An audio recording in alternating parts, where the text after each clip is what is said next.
La délinquance a augmenté beaucoup sur le temps long. La réponse n'est pas du tout à la hauteur puisqu'on a flingué la dissuasion judiciaire, on a délité l'autorité. Et quand vous n'avez plus de dissuasion judiciaire parce qu'on a multiplié les alternatives à la sanction, on n'assume plus l'incarcération. Qu'est-ce qui se passe? Vous flinguez la dissuasion du policier sur le terrain et vous encouragez la vocation de jeunes délinquants à continuer parce que l'activité délinquante est rentable. Il y a 20 ans, la France connaissait des émeutes d'ampleur à la suite de la mort de 2 adolescents alors qu'ils cherchaient à échapper à un contrôle de police. Durant 3 semaines, c'est près de 3000 personnes qui ont été interpellées. Aujourd'hui, en a-t-on tiré des leçons? Alors paradoxalement, la France a tiré des leçons au niveau technique. Les policiers sont mieux armés, ont des stratégies face à ces émeutes, sont très réactifs. Mais par contre, au niveau politique, on n'a pas tiré de conclusions de ces émeutes qui sont dévastatrices. Puisque d'abord, elles coûtent très cher à la collectivité. On n'a d'ailleurs jamais encouragé les particuliers, les institutions, les opérateurs à se constituer partie civile. Mais le coût de la délinquance et des émeutes est terrible pour la collectivité. Probablement plus de 200 millions d'euros en 2005. On sait que pour les émeutes de 2023 qui ont duré une semaine et qui étaient terribles, le coût était pas loin d'1 milliard d'euros. C'était plus de 800 millions d'euros. Et puis il y a quelque chose qui difficilement quantifiable qui s'appelle la confiance, la cohésion sociale, la cohésion nationale qui en a pris un coup. Et puis, il y a une singularité française. Comment peut-on être respecté à l'international alors qu'on a des territoires chez nous qui s'enflamment et pas de façon exceptionnelle, mais de façon régulière? Ça traduit quand même un malaise, une quasi-pathologie sociale. Nous venons de rendre hommage à la mémoire de Samuel Paty, ce professeur décapité par un djihadiste en 2020. Vous êtes l'un des premiers à avoir découvert son cadavre dans la rue, car vous étiez alors le directeur de la sécurité publique du Val d'Oise. 5 ans après, trouvez-vous qu'on lutte avec les bonnes armes contre l'islamisme? Tout le monde s'aperçoit qu'on est menacé par l'islam radical, on est menacé par des logiques séparatistes et communautaristes dans les quartiers, mais pour que les habitants n'aillent pas dans ces logiques séparatistes, voire islamistes, il faut qu'il y ait un projet. Et le projet républicain doit s'appuyer aussi sur un narratif patriotique. Si vous dites juste « Vive la République, liberté, égalité, fraternité, laïcité », ça suffit pas. Il faut aussi un projet national, un sentiment d'appartenance nationale. La nature a horreur du vide identitaire, pour qu'on n'aille pas se réfugier dans des communautés qui sont très fortes et qui sont des alternatives à la nation. Donc la nation sans la République, non. La République sans la nation, non. Il faut les deux. Et il faut un narratif patriotique qu'il faut reconstruire, ouvert. Ça ne va pas être le même narratif de 14-18. Et c'est impératif au moment où nous devons faire face à une crise de l'assimilation. C'est bien pour ça aussi que je propose un service militaire non obligatoire, mais fortement incitatif. On a fait une énorme erreur dans les années 95 quand il a été supprimé pour des raisons géopolitiques, de reformatage des armées. On a eu une vision technicienne. On n'a pas compris que la défense de la nation, c'est pas qu'une vision technicienne, c'est du civisme. Ça sert aussi à la cohésion nationale. C'est à un moment donné un sas où tout le monde, quelle que soit votre origine régionale, quelle que soit votre origine, enfant d'immigrés, natifs, quelle que soit votre religion, vos origines sociales, vous retrouvez et vous faites nation. Ce qui vous unit est plus fort que ce qui vous divise. Et cet outil est un outil extraordinaire. Et ça permet de remettre les choses d'équerre, de remettre des rituels derrière le drapeau, mais c'est indispensable. Sinon, c'est l'éclatement. Chacun, de façon régressive, va dans son archipel, sa tribu, et puis on fait plus société. Selon vous, la France vit une descente aux enfers en matière de sécurité. Sur quoi vous basez-vous pour l'affirmer? A-t-on des chiffres? Je pense qu'il faut partir du temps long, parce qu'on a cassé l'outil statistique, enfin sous prétexte de le rénover, en fait on l'a cassé, on n'a plus de continuité statistique. On avait un outil qui était imparfait, c'était la direction centrale de la police judiciaire qui collectait les chiffres de la délinquance en zone police et en zone gendarmerie sur l'ensemble de la France, puis après on a créé l'Observatoire national de la délinquance. C'est une excellente idée. On a créé un observatoire avec un statut indépendant. On a mis de véritables chercheurs, criminologues, qui ont travaillé non seulement sur la collecte de la délinquance, mais sur son analyse pour que ça devienne une aide à la décision et que ça soit le plus objectif possible. Après, on a rajouté Observatoire national de la délinquance et de la réponse pénale. Ce RP est très important. Il permet de regarder l'efficacité de la chaîne pénale, voire de la chaîne de sécurité. Et c'était parfait. Et puis, pour des raisons obscures, politiques, soi-disant exemples budgétaires. Sous Édouard Philippe, on a décidé de casser et de supprimer l'ONDRP qui était rattachée au Premier ministre. Ça veut dire qu'elle avait une dimension interministérielle. C'est ça qui était intéressant. On a refait un outil de collecte des statistiques qu'on a rattaché au ministère de l'Intérieur. Ça veut dire que le ministère de l'Intérieur s'évalue lui-même. C'est malsain. Et on a supprimé la réponse pénale. Ce qui fait que quand vous dites, mais on aimerait avoir des chiffres sur le temps long, on nous donne des chiffres sur 5 ans, 6 ans, donnez-nous des chiffres sur le temps long, 30, 40 ans, pour qu'on puisse voir ce qui se passe. On vous dit, mais c'est pas possible, c'était pas la même façon de collecter les chiffres. C'est pas normal, c'est problématique, et c'est même suspect. Les statistiques n'étaient pas parfaites, mais ce qu'ils nous disent, c'est que depuis les années 50, 60, si on prend le temps long, notre sécurité s'est dégradée, puisque approximativement, l'insécurité a augmenté de 400%. On a 400% d'infractions, de faits de délinquance en plus, et le taux d'élucidation des affaires, c'est important, qui était de pratiquement de 60%, est tombé en moyenne à 25%, et pour les élucidations des atteintes aux biens, comme les cambriolages, à moins de 10%, alors que eux ont augmenté de 60%. Imaginons qu'on s'aperçoive que depuis 20 ans, le taux d'espérance de vie des Français, qui est de 85% pour les femmes, 79 ans pour les hommes, était descendu à 70 ans. Tout le monde trouverait ça terrible. Tout le monde dirait, c'est une régression, il faut une mobilisation, qu'est-ce qui se passe? Imaginons que le taux de scolarisation, le taux d'alphabétisation, qui est de quasi 100% en France, tombait à 80%. On dirait il y a quelque chose. Aujourd'hui, notre délinquance sur le temps long n'a cessé de se détériorer. Ce n'est pas normal.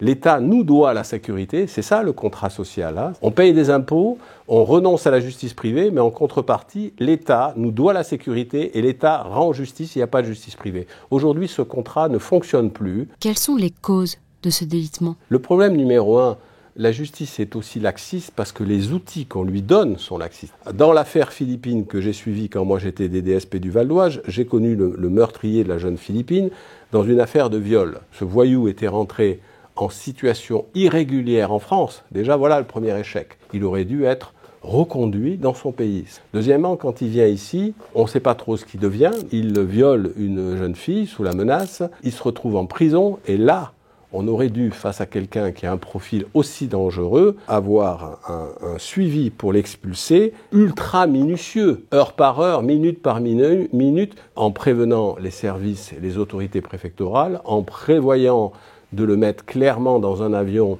avec une interdiction de séjour et que tout soit minutieusement préparé. Ça n'a pas été le cas. Il s'est retrouvé dans la nature pendant 1 mois sans qu'on sache trop où il était, c'est-à-dire un prédateur extrêmement dangereux. Et puis, il a tué une jeune fille. Vous imaginez la responsabilité, pas que de la justice, de l'État. Si vous regardez, là on ne peut pas le faire, la totalité des dysfonctionnements, c'est révélateur et ça témoigne du fait qu'on a trop laissé faire. Cette justice devient absolument impuissante parce qu'il y a une idéologie dès le début des années 80 anti-prison qui vise à vider les prisons et qui fait qu'aujourd'hui, quand vous êtes condamné à de la prison ferme, la plupart du temps, les peines sont aménagées. Ça veut dire que vous n'allez pas en prison. Donc prison ferme ne veut plus dire incarcération. Donc on confond sursis et ferme. Donc au bout d'un moment, la plupart des délinquants qui font des calculs rationnels se disent, j'ai été interpellé une première fois, une deuxième fois, j'ai un sursis, j'ai un deuxième sursis où il ne se passe rien. Qu'est-ce qu'ils se disent? Ils se disent, oui, l'activité délinquante ou criminelle vaut le coup, elle est rentable, eh bien il faut continuer, puisqu'il n'y a pas de butée, il n'y a pas de sanction pénale, et contrairement aux automobilistes, il n'y a pas de sanction financière. Eh bien, ils vont continuer. La multiplication de ce qu'on appelle les peines alternatives et qu'on classe dans la réponse pénale est une fumisterie et elle a abouti à disloquer la dissuasion judiciaire et quelque part à encourager les délinquants, le sentiment d'impunité. Il faut, c'est Beccaria qui le rappelle, l'auteur des délits et des peines, dès le XVIIIe siècle, des peines rapides et certaines, et il faut de la lisibilité. Le système judiciaire n'est plus lisible. Il y a 1 an, Frédéric Pechnard, l'ancien directeur général de la police nationale, nous disait « Moi, je suis rentré dans la police en 1981. Ça fait donc pas loin un peu plus de 40 ans. Je crois qu'on a eu à peu près autant de réformes de procédure pénale. Partagez-vous son constat? On a complexifié la procédure pénale. Au départ, ça partait d'un bon sentiment. C'est les années Badinter, la défense sociale nouvelle, Marc Ancel. On a voulu donner plus de droits de la défense aux gardés à vue, plus de droits aux mises en cause, plus de droits aux prisonniers. Sauf que Moi, je ne suis pas dans la caricature. Plus de droits, oui, mais toujours pareil. On a poussé le curseur tellement loin, on a tellement renforcé les droits, notamment les droits de la défense, les droits des avocats pendant une enquête, l'enquête policière, qui est très courte, 24 heures de garde à vue, c'est rien du tout, que la forme l'emporte sur le fond. Évidemment que je ne suis pas contre les droits de la défense. Mais il y a les droits de la société. La victime n'existe pas. C'est un non-dit, un impensé. La victime n'existe pas. Elle n'a pas le droit à un avocat. Et on a paralysé la police. Aujourd'hui, dans les débats politiques, on a l'impression qu'il y a ceux qui sont pour la police et ceux qui sont contre la police. Est-ce que c'était aussi marqué quand vous avez débuté votre carrière ? On a perdu notre boussole morale et éthique et humaine. Il fut un temps où d'ailleurs la gauche s'intéressait aux questions de sécurité et elle défendait d'ailleurs les classes populaires. Il y a pour moi une véritable dérive morale parce que ne pas assumer la lutte contre l'insécurité, c'est fragiliser les plus défavorisés. La lutte contre l'insécurité ne devrait pas être prise en otage par des enjeux politiciens. Je ne suis pas naïf, bien sûr qu'il y a des politiques de droite et de gauche, mais c'est devenu tellement caricatural que dans ce pays, on ne peut plus rien faire. Ça devrait faire consensus, parce que ceux qui souffrent le plus de l'insécurité, c'est souvent les gens les plus défavorisés, qui eux ne peuvent pas s'en protéger, n'en ont pas les moyens. J'étais à Fontenay-sous-Bois dans une réunion publique où il y avait plusieurs quartiers qui étaient réunis, des habitants, et puis quelques élus qui étaient là, dont le maire de Fontenay de l'époque, Louis Bayer, et je faisais un point sur la lutte contre l'insécurité, je présentais le bilan du commissariat. Et j'ai toujours pensé qu'il fallait le plus possible associer la population, être transparent. Et à un moment donné, effectivement, j'ai quelqu'un qui s'est levé au bout d'une heure de propos, qui me dit « Il y en a marre, vous mettez en garde à vue toujours les mêmes, que des gens immigrés, maghrébins, etc. Vous êtes racistes » et on commençait à faire le procès du racisme de la police. Et puis moi, je sentais la salle, parce que ça faisait 4 ans que j'étais à Fontenay, on me connaissait, j'avais des résultats, j'avais d'excellents contacts avec les gens, entre guillemets, de toutes les communautés. Je suis un antiraciste primaire, secondaire et tertiaire, c'est dans mon ADN que de le détester. Donc j'étais très à l'aise avec ça. J'ai fait un pas de côté surprenant que je ne pourrais plus faire aujourd'hui, mais qui m'a frappé, parce que dans cette salle où il y avait 60-80 personnes, j'avais amené le livre de garde à vue, et je leur disais, regardez, malheureusement, j'ai égrené les prénoms de ceux qui étaient en garde à vue, et des fiches de recherche, je dis, mais c'est toujours les mêmes, toujours des mêmes communautés. Et pour autant, l'essentiel des gens de cette communauté, par exemple maghrébine, ne sont pas du tout délinquants. Ils veulent de la sécurité. Mais moi, j'y peux rien, voilà ce que j'ai. Et puis, vous avez quelqu'un qui se met à dire « oui, c'est scandaleux de dire ça ». Et puis, d'un coup, vous avez une personne qui se lève, qui applaudit, qui dit « bravo, c'est la vérité, vous avez raison, il faut dire les choses, il faut que chacun balaye devant sa porte, il faut respecter le pays d'accueil ». Oui, beaucoup d'entre nous ne sont pas respectueux du pays d'accueil ou en tout cas ne font pas ce qu'il faut pour tenir leurs enfants. On le sait tous entre nous. Et il s'adresse à tout le monde. Et puis il y a une dame qui se lève, une dame maghrébine qui dit « mais vous avez raison, le commissaire a raison ». Une troisième personne qui se lève et puis tout le monde se met à m'applaudir. Alors que j'avais eu peur de mon audace. Le maire qui était très inquiet, quand il a vu que j'avais abordé ce problème délicat de la surreprésentation des immigrés, il vient vers moi et discrètement me dit « il faut qu'on se voit, vous en êtes très bien sorti ». C'était un maire communiste, Et au bout d'un moment, tous les gens viennent vers moi, des gens d'origine maghrébine pour l'essentiel, merci, merci, merci. Et à la fin, j'étais même ému, j'avais envie de chialer. À la fin, quelqu'un m'a dit, on va organiser quelque chose, là on a une association de quartier, un local, on va faire un grand couscous. Alors ça fait un peu cliché, mais je suis venu avec quelques policiers, on s'est retrouvé avec une trentaine de personnes, mais c'était super sympa. Et je peux vous dire que après, évidemment, vous aviez une forte légitimité dans la cité parce qu'on avait les habitants avec nous. Et la plupart de ces habitants, mais bien sûr qu'ils veulent de la sécurité, quelles que soient leurs origines. Vous êtes malade. Si vous allez voir le médecin et qu'il vous dit, pour votre thérapie, je vous avertis, je ne peux pas dire la totalité du diagnostic parce qu'il y a des trucs, c'est un peu tabou. Mais par contre, je vais prendre ce que j'ai envie de prendre comme diagnostic pour faire la thérapie. Eh bien, bon courage.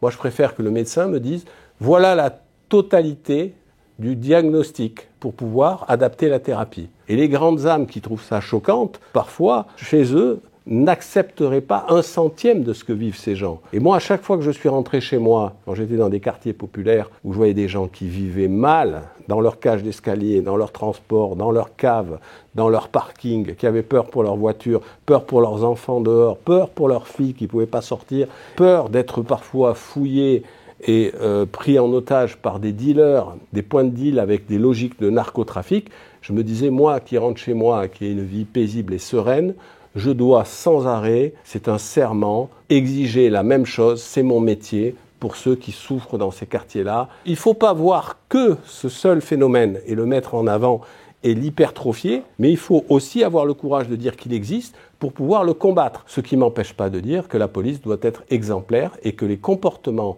déviants, racistes, doivent être sanctionnés avec la plus grande fermeté. Au-delà des conséquences sur la sécurité, tout cela entraîne une importante crise des vocations chez les forces de l'ordre. Par exemple, en 2022, la Cour des comptes relevait près de 11 000 départs dans la police nationale, soit une augmentation de 33% en 4 ans. Vous l'observez, vous, cette crise des vocations ? Il y a une histoire qui m'a marqué, mais j'en ai eu d'autres, comme ça j'en ai eu une dizaine d'autres, mais notamment à Cergy, où un individu qui sortait de prison, qui avait été condamné aux assises pour tentative de meurtre, et qui était un voyou, qui avait fait de longues années de prison, qui était extrêmement dangereux, sorti de prison à 4 heures du matin, fait du quad bruyamment et réveille tous les voisins. La police est appelée, on a une dizaine d'appels police-secours, et lorsque on se retrouve face à cet individu provoque les policiers, il frappe un policier, puis il s'enfuit, et on a un policier qui fait son travail et qui le poursuit. Et lorsqu'il poursuit cet individu sans savoir qu'il avait affaire à quelqu'un qui sortait de prison, qui était dangereux, dans la cité, dans le noir, au bout d'un moment, l'individu se retourne, s'arrête, attrape le policier dans la poursuite, sort un couteau, et puis là, ils se battent. Le policier a cru qu'il allait mourir, parce qu'à un moment donné, il perd le contrôle de la situation, il n'a pas le dessus, et il sent que sa dernière heure approche. Finalement, c'est un des collègues policiers qui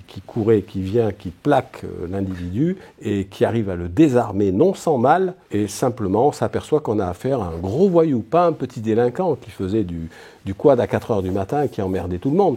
Donc cet individu a été blessé lors de l'interpellation, parce qu'on n'interpelle pas un individu facilement. Il s'est passé quoi ? Il s'est passé déjà que le policier qui s'était battu avec lui a tellement perdu d'énergie, a tellement eu peur qu'il a fait une décompensation physique, psychologique. Donc ça a été un stress post-traumatique terrible. Et il s'est passé également que tout de suite après, on nous annonce que la famille de cet individu dépose plainte pour coups et blessures contre les policiers.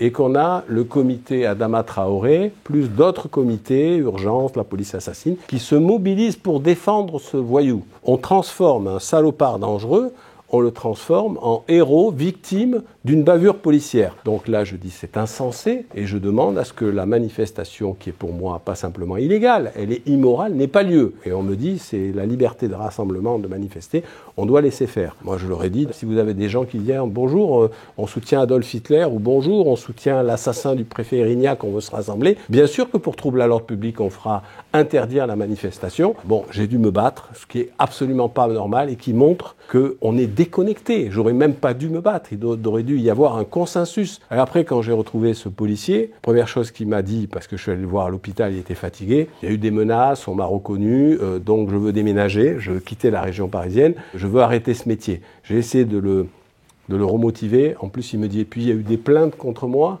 et puis il se met à pleurer, et puis même lui, il me dit, mais où on est où ? Et pourquoi vous voulez que je défende une société qui veut plus se défendre ? Ou moralement, une société qui a complètement vrillé, qui a perdu ses repères. Et ce qui m'a frappé, c'est que j'avais un homme qui était un solide, sportif, etc.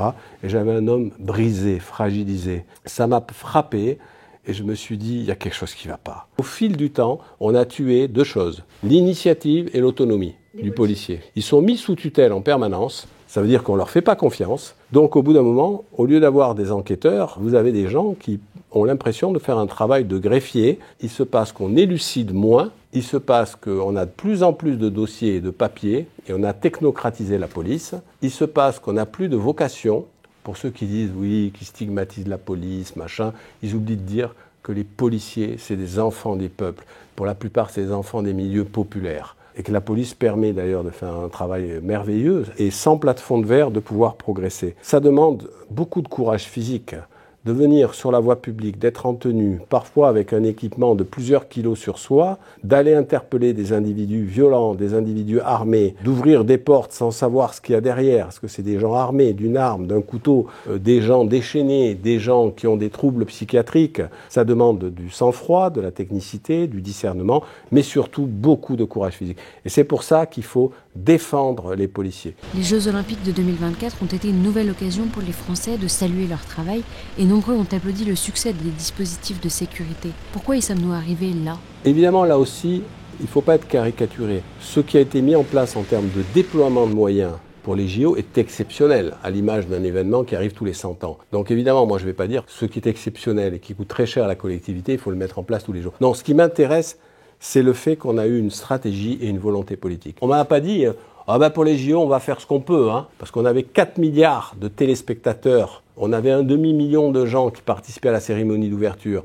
Il en allait de l'image de la France. Donc on n'a pas dit on va faire ce qu'on peut, obligation de moyens, on a dit obligation de résultat, tolérance zéro. Et après on a mis en place une stratégie avec un pilotage. Police, justice, mais également des policiers qui avaient des consignes claires. Le résultat fait que tous ceux qui étaient pessimistes, y compris sur la cérémonie d'ouverture, ou qui disaient entre le risque terroriste, la cybercriminalité, la gestion de foule, la circulation, la délinquance d'opportunités à travers les JO, puisque vous avez des millions de gens qui participent aux JO, dans une France qui était malade, où on avait des crises d'insécurité, des attentats, tout le monde a parlé d'une parenthèse enchantée. Ce qui est transposable, c'est la volonté, c'est la stratégie. Si vous étiez encore aujourd'hui conseiller du Premier ministre, que lui suggéreriez-vous d'autre ? Comment peut-on inverser la tendance ? La première chose, on ne règle pas la question de sécurité simplement en réformant la justice. On ne règle pas la question de sécurité simplement en réformant la police ou le civisme. Je veux dire, c'est un tout. C'est un tout qui doit être piloté, coordonné. Et il faut de la cohérence, ce qui n'existe pas. On a de la com, des rustines, de la réactivité. On est très fort sur la gestion de crise, mais il n'y a pas de pilotage au long cours. Je prends la comparaison avec la défense nationale. Et les militaires et nos forces armées sont capables de répondre à des crises multiples. Ils sont très vite projetables, ils sont interopérables, ils sont très réactifs, mais en même temps, la réactivité ne tient pas lieu de stratégie. Il y a une stratégie sur le long terme. On a une commission permanente de la défense nationale et des forces armées avec des élus spécialisés, avec un institut des hautes études sur la défense nationale qui réfléchit à la stratégie, à l'adéquation entre les hommes, les stratégies et les moyens, les techniques militaires. Dans la police nationale pour la sécurité, il n'y a pas de stratégie. Il y a une politique de communication, de réactivité et d'empirisme. C'est parfois des qualités ponctuelles, mais c'est pénalisant et préjudiciable car aujourd'hui la sécurité demande de la coordination interministérielle entre la police, la justice et les élus, notamment les maires. La chaîne de sécurité ou la chaîne pénale ne peuvent pas vivre leur vie séparément, chacun dans son couloir de nage. La justice, au nom du principe de l'indépendance, que je respecte, et les forces de sécurité dans leur coin, et puis se dire, on espère que tout ça va s'assembler. Ça marche pas. Si ça marche pas, il faut changer de méthode, parce qu'on doit la sécurité aux Français. Et si l'indépendance de la justice est un principe fondamental, le droit à la sûreté fait partie de la Déclaration des droits de l'homme et du citoyen. Ça nous oblige. Monsieur le Président de la République dit il faut qu'on soit craint, parce que nous sommes dans un monde international qui est violent, il faut de la dissuasion. Il a raison, mais Monsieur le Président de la République, appliquer les mêmes principes en interne. La lutte contre l'insécurité routière doit être particulièrement suivie parce qu'elle est inspirante. En 1974, on s'est aperçu qu'il y avait 17 000 morts pour 53 millions d'habitants sur les routes de France. C'est un carnage, sans compter les blessés. Donc, vous avez pour la première fois un gouvernement qui a dit « ça suffit, pas de fatalisme. C'est pas, c'est comme ça, c'est les risques quand on prend la route. » Non. Et qu'est-ce qu'on a fait ? On a eu l'idée géniale de dire 17 000, ça correspond à la ville de Mazamet. On a demandé aux gens de la ville de Mazamet de s'allonger par terre et on les a filmés pour frapper l'opinion publique. Et on a dit, est-ce que c'est acceptable ? Et à partir de là, on a dessiné progressivement sur plusieurs années une stratégie. Alors, il y a eu de la prévention, mais surtout, on a mis en place une répression, l'alcoolémie, la ceinture de sécurité, qu'on a fait payer les automobilistes qui ne respectaient pas les règles. Systématiquement, vous payez. Réactivité de la sanction, rapidité, sanction pénale et sanction financière, puisque vous perdez des points sur votre permis. En même temps, vous avez une condamnation qui s'appelle une contravention, et en même temps, vous payez, on tape au portefeuille. Progressivement, il s'est passé quoi ? Il s'est passé que tout le monde a changé son comportement sur les routes. Aujourd'hui, nous sommes autour de 3000 morts pour 68 millions d'habitants. C'est toujours trop, mais ça veut dire que de 1974 à 2025, madame, on a gagné 500 000 vies, 1,5 million de gens. Donc moi, je propose que pour tous les délits, systématiquement, les gens payent, d'ailleurs qu'ils aillent en prison ou pas. À New York, à un moment donné, pareil, vous avez un maire qui a décidé de prendre en compte les questions de sécurité. Et donc, on est parti avec cette idée, notamment de tolérance zéro. Tout n'est pas transposable, les États-Unis ne sont pas la France. Mais ça veut dire qu'on a pris des policiers, qu'on a fidélisé dans les quartiers, ce qui n'existe pas en France, pour ça que je suis partisan d'une forme de sécurité du quotidien, de police de proximité, quel que soit le nom. En côté de la police d'intervention, on a des policiers qui occupent le terrain. On a simplifié la procédure. L'objectif, c'était que même quand vous trichez, que vous ne payez pas votre ticket de métro, vous êtes systématiquement sanctionné. On va taper au portefeuille, vous avez une amende pénale, on ne laisse rien passer. Dès qu'il y a des dégradations, théorie de la vitre cassée, on ne laisse pas faire. Tout de suite, on répare. Et on responsabilise tout le monde, du contrevenant au voyou. Parce qu'on sait bien qu'être indulgent ou laxiste vis-à-vis des petits délits fait que les délinquants vont s'enhardir et devenir parfois de gros délinquants et on va pourrir la vie des gens. D'abord, on a motivé les policiers, ils ont contribué à rétablir la sécurité dans des quartiers de New York, je pense en particulier à Harlem, qui jusqu'à présent étaient des quartiers qui étaient plus habitables. C'était très spectaculaire, mais il y a eu une volonté politique dans la durée et puis en même temps une stratégie globale, ce qu'il n'y a pas en France.